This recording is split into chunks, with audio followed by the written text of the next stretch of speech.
Good morning, everyone. My name is Kirsten Necker, and I am with Share Screen Africa. As you can see from my t-shirt, I've got a very large worm slung behind me. I don't know if you can recognize that. It's got very big eyes, and it's actually a very long, thin snake that likes to climb up in trees.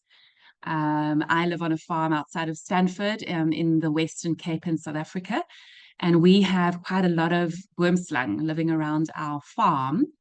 They're very beautiful, and they don't really bite you unless you kind of put your finger in their mouth. So you don't have to be too scared of them, although they are very venomous. Anyway, that's my little bit about my background. And I'd like to welcome you all to today's session of wildlife handling and healthcare, capture, treatment, and disease management.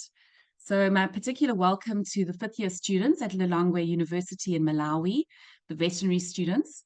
And I'm actually standing in for Sela, who was your host last week. She's unable to be here, but I'm really looking forward and intrigued in the subject and very excited. So I hope you share my excitement for today. So I would like to just say that last week we had our session on big herbivores with Dr. Richard Burrows, Dr. Dave Cooper, and Victor Ratego Ochians live from the Giraffe Center. And this session will be available on our website, freely available on our YouTube site. And you're welcome to share that with other people who weren't able to attend the session. So, as I said, this week is on reptiles and everything from snakes to crocodiles. And today we're going to have a very exciting live interview from the Snake Center in Gansbaai, also in the Western Cape of South Africa. So we're going to be live hearing about those crocodiles and seeing some of them basking in the sun very lazily because it's heading on to winter, and potentially even a little bit of action, but we'll see what happens. Those crocodiles are huge. I've seen them myself. So yeah, very exciting. Right, I'm going to head into introducing our speakers for today. Let me just switch over to the next slide. What's happening here? Just hold on, sorry. Okay, before I introduce the speakers, I just want to talk about what our key learning outcomes hopefully will be today. So these are things that you need to take special attention for. And I think that they're all very exciting learning outcomes to receive from the session. So safe handling and restraint techniques of reptiles, optimal husbandry practices, that's caring for reptiles, reptile health and disease management, and captive breeding and conservation. We will repeat these outcomes a little bit later at the end of the session. And now to the speakers. So hands-on herpetology, care, handling, and breeding. And today we have four very exciting speakers, very experienced and knowledgeable. And there is one more speaker that's going to come in here. Her name is Nina Wickenden, and she will be live at the Crocodile Center and speak to you about those crocodiles in live and their behavior and characteristics, etc. So we will go live to her a little bit later. First of all, I want to introduce you to Annika Kruger and Chanel Lewis. These are two brilliant researchers, and they prove that passion for wildlife comes in all forms. So Annika Kruger is a master's zoology graduate and PhD student at the University of the Free State in South Africa, specializing in freshwater copepod taxonomy. She's passionate about animals and she loves sharing her enthusiasm, especially for misunderstood creatures like snakes.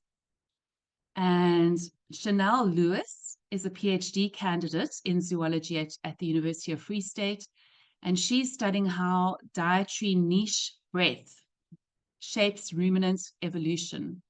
Sure, that's quite a thing to ponder.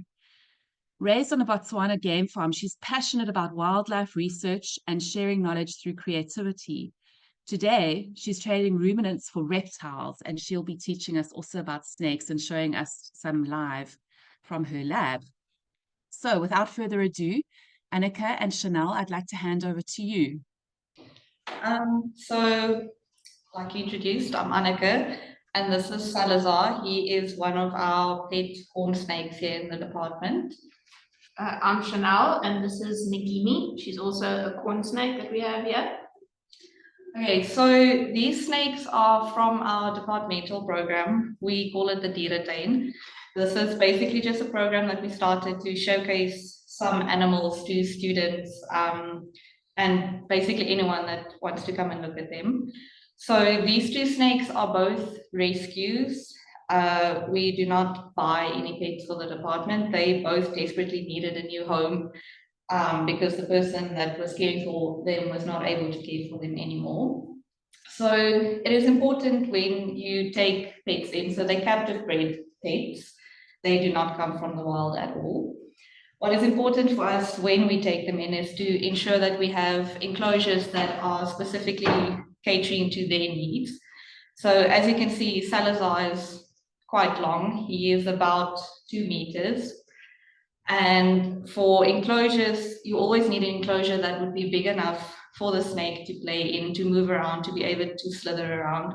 So unfortunately, we don't have the enclosures with us right now, but they are quite big, so they can climb, they can burrow, they can play around, whatever they want to do. Nagini's a bit lazy. She just likes sleeping all day. Salazar likes climbing and burrowing a lot. So in the enclosures, we always, important is hides. So for Salazar, we have this really large hide that he can chill in. So this is on top of his little heat pad, which is this here. It's basically like a warm blanket. So underneath the substrate, we put this little warm blanket and then the hide on the substrate. And then, because obviously they're cold-blooded, they can use this for heat so that they can be able to be playful like this. And water dishes are also very important. Salazar especially loves to swim, so their water dishes are large enough for them to actually fit in because they like to slither into the dish and coil up and then just chill in the water. And that is an important thing that we always take note of. And when we train new students to help with the Dieretuin, that is a really important thing because they're captive bred. They are used to having everything that they need. So it's really important that when you have pets, and especially exotic pets, that you ensure that every single need is met the whole time. So we check that their enclosures are clean, that their heat pads are on, that their water is refilled, that you clean the water regularly because they swim, so it gets dirty really easily. For substrates, you can use artificial substrates to put in the enclosures, but we choose a more natural alternative because also they like to burrow. So we have cocoa husk that we use, which is really like a fine, it's like the husk of a coconut that they just refine. And then we put some wilderness bark on top of that. And this allows them to have a substrate that is stable enough for them to still slither on, but they can also burrow into the substrate if they so choose. And for cleaning of the enclosures, also very important, like I mentioned, to always make sure that every need is met. So we use F10, we use Pine F10. It's basically like a disinfectant for pets in general, but exotics use it especially. So we always make sure that their hides are cleaned with F10, that their substrates are cleaned. Whenever they make a mess in the cages, clean that immediately with the F10. And yeah, that's basically that for the enclosures. Okay, so I'm going to talk a bit about their diet and also how we feed them. So both of them have been habituated to not be fed in the enclosures that they are in daily. So we usually take them out and we put them in this tub. We call it their feeding tub. We also don't do live feeding. This is dangerous for the snakes, and it's also stressful for the mice if you had to put it in live. We try to avoid that the snakes get injured, so any live prey would fight for its life, so it would bite the snake and harm the snake, and that puts it at risk for infection. So we get our mice frozen from a very trusted source. They are humanely euthanized before they are frozen and get to us. So these two eat about once every 3 weeks. We tend to extend that time to 4 weeks in wintertime, because that's usually when they're a bit less active. And we don't want to risk them getting overweight, because that's very unhealthy for the snakes. They expand quite a lot, and that causes their scales to spread, and that can cause secondary infections and bacteria and stuff getting underneath their scales. And yeah. So before feeding, we defrost the mice, just to get a bit of heat going in them again and to soften them a bit. Once they're in their tubs, we usually use some tweezers, and you just kind of dangle the mouse from its tail. You don't want to get your hands involved there. And because they are smell and sight feeders, we tend to move the mouse around a bit to kind of emulate moving prey, and then they strike, and then they immediately coil themselves around the mouse, because they are constrictors. So once they're satisfied that their prey is dead, or dead, then they will start adjusting themselves and start feeding. And usually while they are busy feeding, we tend to go in and clean anything in the enclosures that need cleaning. We also replace their water, clean their water bowls. And yeah, that's basically their feeding, unless I missed something. So like Chanel mentioned, we always try and avoid anything that may be disease or illness causing, like the live mice. And we buy from a trusted source that we know the mice are clean. But unfortunately, like with any pets, there might be the risk of disease or illness creeping in. So we were fortunate enough that up to this point, we haven't had any serious diseases or illnesses with these two. But like I mentioned, Salazar, he is a busybody, so he really enjoys climbing. So he has this large stump in his enclosure that he uses to climb, and sometimes he just kind of overextends himself in this playful little maneuver, and he gets these little red spots on his scales. And this is basically like little puncture wounds, and this can cause a bacterial infection. So we literally just used antibacterial ointment. He then stays in his little tub for a week or so on clean towels, and he gets ointmented every morning. Yeah, so that's basically that. It's always good when you have exotic pets to know if you have an exotic pet veterinary vet close or in the same city or somewhere. With Bloemfontein, it's a bit hard. So the closest here is actually in Johannesburg, but we have been fortunate enough to not need vets for them yet. So when considering getting exotic pets, always keep that in mind. And yeah, that's it for their well-being. Yeah, okay, so just a bit more information about the program that we have in the department.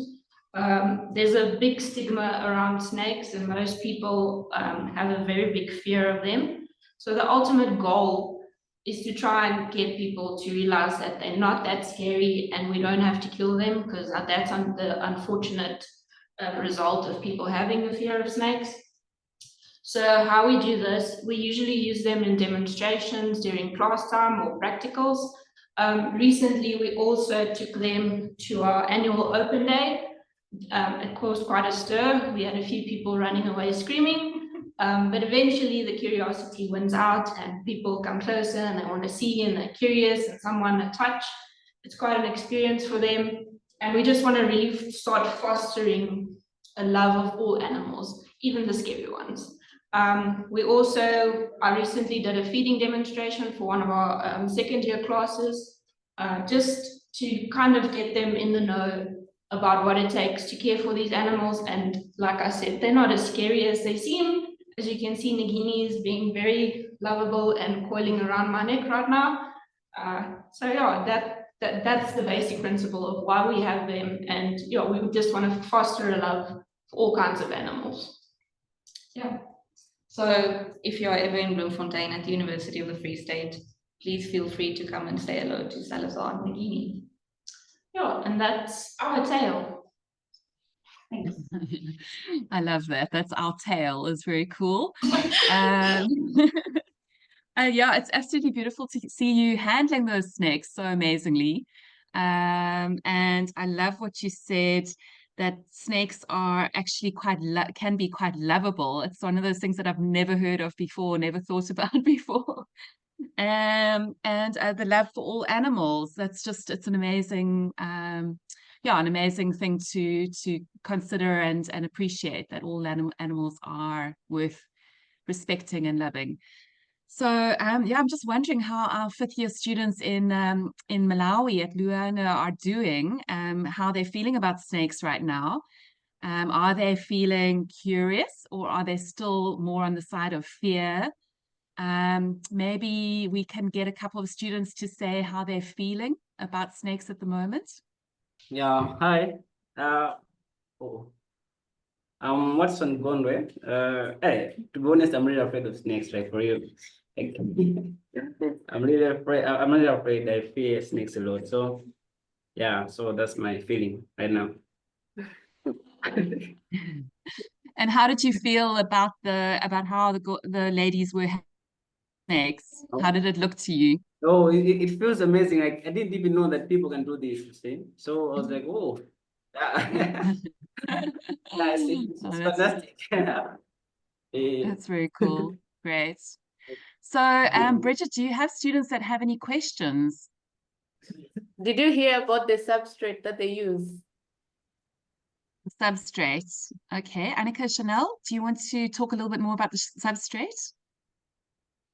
So we use cocoa husk because that's like a soft, almost a blanket-like effect that it causes for them. But then on top of that, we put wilderness bark just to have almost like a rigid feeling for them to slither on, but it's also soft enough for them to burrow in. So it's a mixture of cocoa husk and wilderness bark that we buy from reptile suppliers, and we also sanitize before we use it.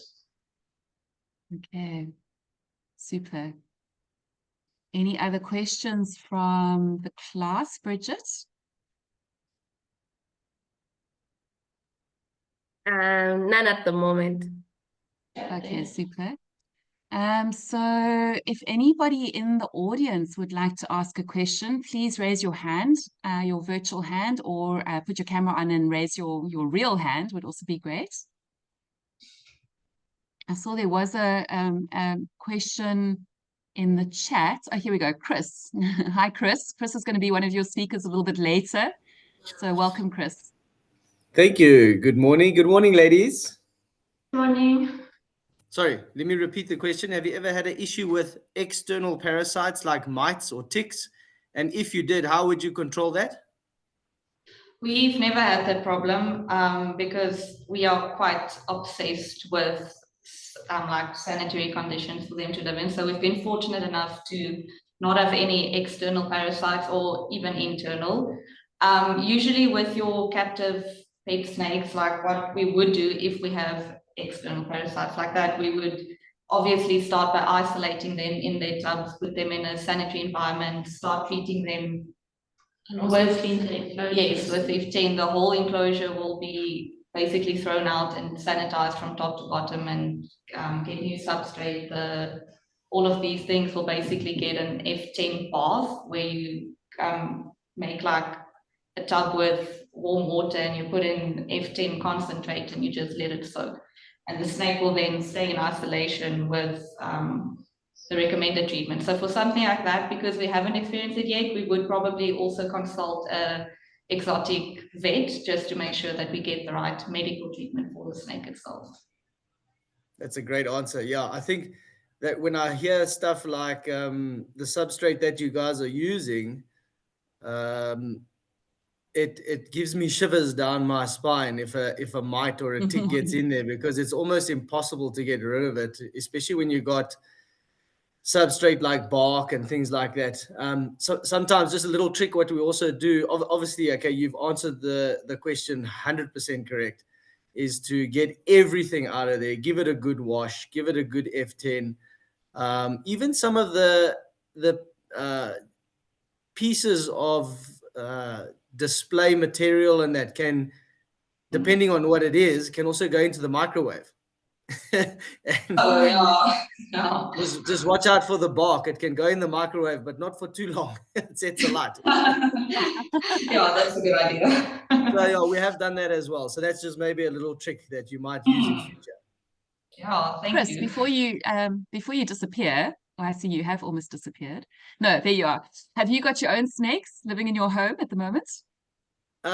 I do not, but I'm the director of the Lowveld Venom Suppliers Venom Extraction Facility in Mpumalanga here. So I house over 250 highly venomous snakes. So I Okay, get the that'll vibe. do. Yeah. You'll get the vibe. And what Very we do, we exciting. have we don't have any obviously bark chip. We are not designed for display and nicey nice. We are strictly a management facility, so it's only impervious material cages like plastic clip containers or drawers with newspaper. That's it. So it's really easy to clean. It's really easy to see any sort of parasite action. And yeah, that's how we manage all those snakes on one site. Yeah. Yeah, okay, cool. Thanks, Chris. We're going to be hearing much more from you a little bit later. Yeah. There's a question, Annika and Chanel, in the chat, which says, what are the greatest challenges you face when handling snakes?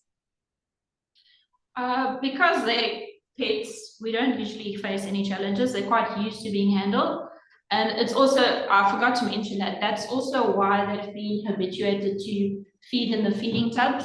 So any movement then in their normal enclosure, they don't associate that with food. So we can work in the enclosures while they're in the enclosures themselves, and they're not going to outright strike you or want to smell and have some food or whatever. So that's the reason for that. So it makes handling a lot easier. So as soon as they go into this tub, they know it's feeding time, and that's when they strike and want to bite. So we've never had any issues. They get a bit irritated if they handle for too long, but then we usually respect their boundaries and they go back into the enclosures and we let them calm down. And yeah, so that's a big thing. Respect the boundaries.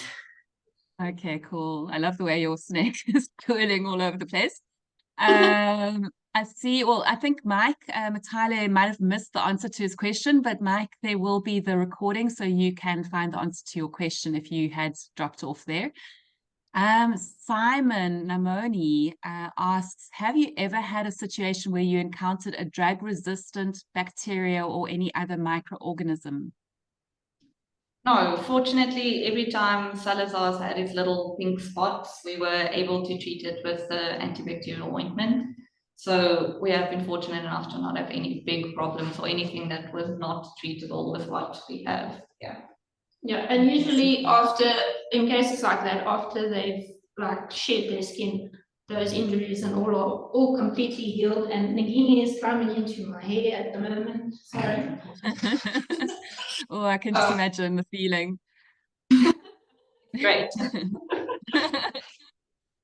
Okay, thank you. Right, I'm just looking for any other questions in the audience or in the classroom. And if there's nothing more, I'm going to move on. So if anybody wants to ask a question, pop your hand up very quickly. Otherwise, we're going to move on. Right. So we're going to move on now to Arno Nordier.